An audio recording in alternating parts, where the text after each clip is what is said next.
Well, hello there, and thank you for joining me here at Coolest Life. My name's Tony. I'm here to give you a park review of Carolina Landing in Fairplay, South Carolina. I haven't seen a lot of very good reviews of this park for several different reasons. Unlevel spots and anything stuff. So far, I'll say this, we got in here, we were fair warned about the level spots, and so we made sure we had our items available to us in order to level our spots, and which in my case is a 2x6 pieces of wood. That's what I use. I don't use those little plastic block things. So anyway, I didn't have any issues, and I think we're going to really like this park. I've only been here a day. I think I got here yesterday. I think it was yesterday, maybe the day before. But anyway, I'm going to give you a review of this park and show you all about the amenities, good, bad, and the ugly. In fact, I'm parked right over there somewhere. Because what am I saying? I don't even know what I'm saying. All I want to do right now is to do some more of this park video and let you enjoy what we do here at The Coolest Life, RV Park Review.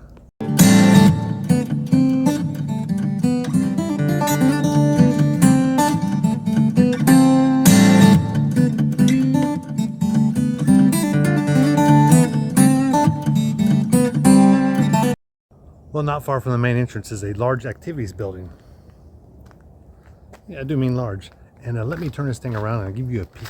Well, maybe I won't just turn this thing around. Maybe I'll just turn my phone around. How about that? Let you see what the inside of it looks like.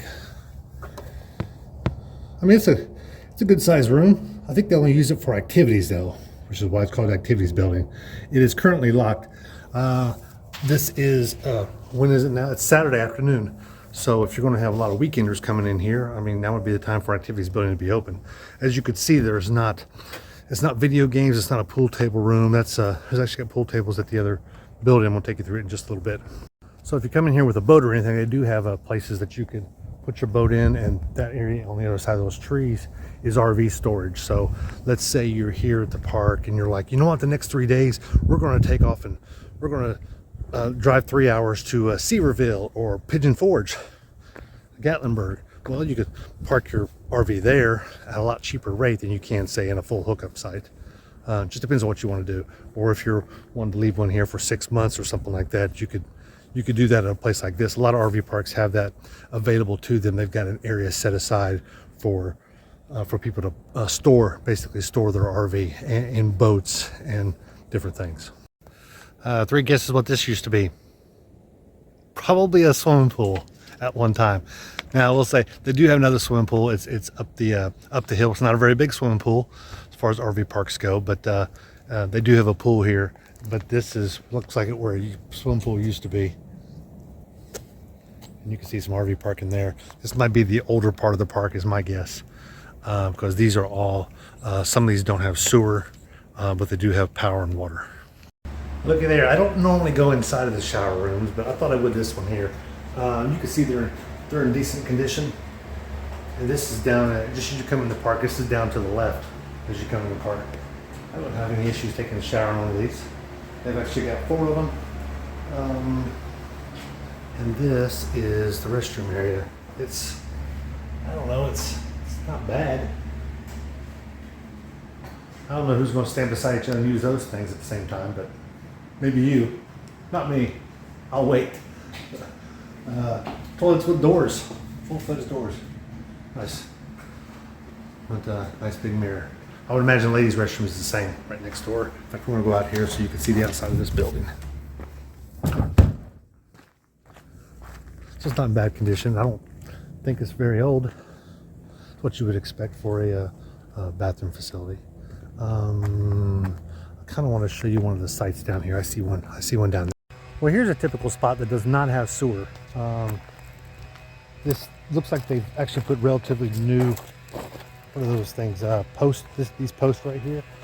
And this one, I just checked, it actually has 50, 30, and a 110 outlet. So you got your 50 here to the ones closest to me, the round one there, and you got your 30 and your 110. That's what you're going to find in most RV parks. That's what it looks like when you open up one of these boxes. They're all pretty standard. The only difference is some are not going to have that 50 amp hookup. All they're going to have is the 30 or the 110. Sometimes when you go out to tent camper sites, all they got is 110 access. They only have a 30 amp. But if you have an RV that's got 3 ACs, you're going to need a 50 amp. 2 ACs on most of them. Some of them are actually running 2 ACs off 30 amp. But you will also have a water spigot here, but again, there is no sewer. And you're also going to have, like in this next spot, you're going to have a pad here, and that's where you're going to park your RV. Then you open your doors up to this pad so you can put your tables out or what have you. I did notice that there's not a picnic table on these two sites. Sometimes what happens is picnic tables get broken, and so if you're at a site that's got a broken picnic table, instead of calling maintenance, what you do is you take one from another site that's not being used, like that one. That's just what you do. I mean, why not? They need to replace it anyway. And so we're going to head on up this way and see. I think I can sneak through to the other side. I'm actually, as far as this map goes, I'm way over here. I'm trying to come over here, and I want to go that way. So what do you do if you don't have sewer? You've got a couple issues if you don't have sewer hookups.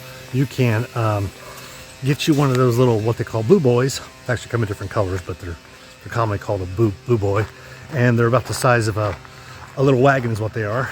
And they're enclosed, and you dump your number ones and number twos into that, and you take it down to the dump station, or you pick up your rig and take your rig down to the dump station. Dump before you come in, dump when you leave.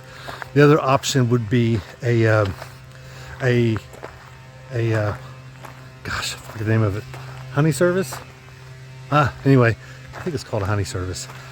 But what that is the park will offer, and this park does, it offers a honey service. So they know if you're not on if you don't have a sewer, they will have a truck that will come by once a day, and you call them up at the office and let them know that you want them to come by. When you come by, they'll give you a basic time or what have you, and they'll get you set up and let your honey pot guy come by and dump out your service. So basically, he comes in with a big tank, and you dump your system into his for your black tank and your gray tanks, or your number ones and number twos.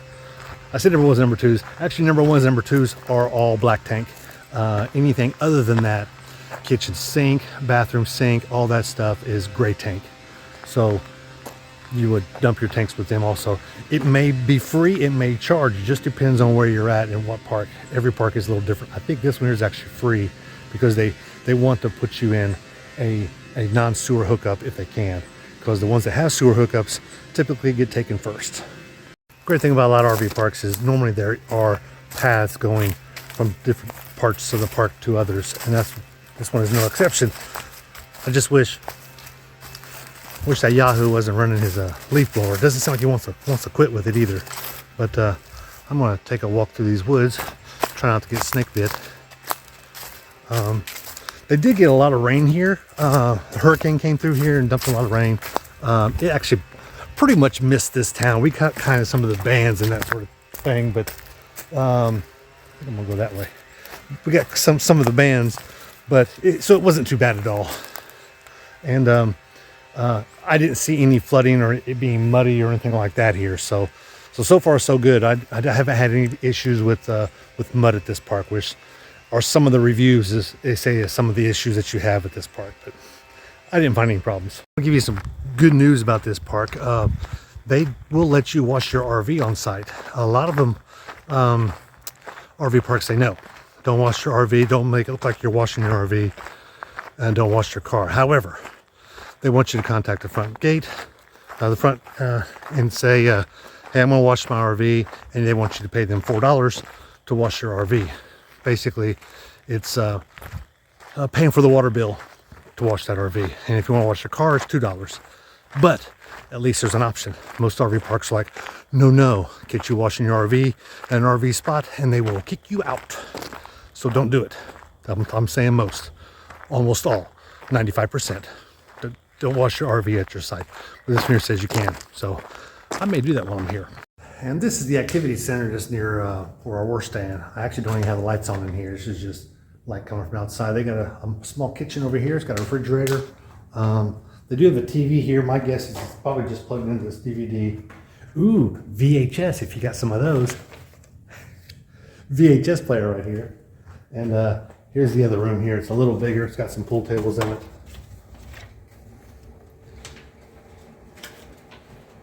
I like it. Think about playing some pool. They got another TV here, and looks like it may be actually plugged into a box. So I might actually have TV here. I might just check it out, especially since there's a controller there. But my experience is the ones that have controllers, they're still not service hooked up to it, or so I found so far. If you had the set of balls, which don't see a set of balls here, these are pockets, which means they don't go all the way at the other end. So they're pocket grabbers. So I guess you would have to go up to the front desk and check out pool cues and balls. So because there's none here. I stand corrected. They do have TV here. Isn't that nice? Oh, I'm such the negative Nancy, I suppose. But anyway, they got TV here, and actually it's on ESPN. So there's I think Kentucky, Missouri's playing today, or something like that. Anyway, interesting. Well, there's a lot of there's some full timers that are here. We are way over here on this map. Or way over here is where we're at. And so I'm looking at some of these, and you see some full timers here, as in they've got like what they call a park model and or an RV that's boarded up, and they got so much stuff out that you know they're here full time. There's also a few cabins.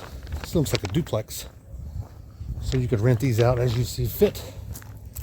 Got ample parking,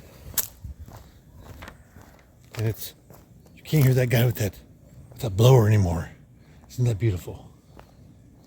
All you can hear is wind blowing, a dog barking from way over there, and I'm about to come back down here to the bottom here to the water. So, what they say at the top of this, they say they've got a dock and everything. So I'm going to go down there and check it out. So here we are at the bottom of the hill. These are more full timers. When I say full timers, they rent this place out for the year, not just for the month. You can tell how much stuff they got around. You don't pile that much stuff or carry around, but look at the view they've got here at this end. Lots of people bring their boats, lots of pontoon boats over there. I don't know if that other side is actually part of this park or not. My guess is no. I don't believe it is. A dock over there, someone's full-time house. I'm gonna get down to the bottom and take another look at the lake. Well, cool. I really don't know why I'm showing you this. I mean, I don't know who hasn't really been on a dock on a lake before. I said lake. This is actually a river. Difference between a river and a lake? Well, you probably should listen more in elementary school to figure that one out.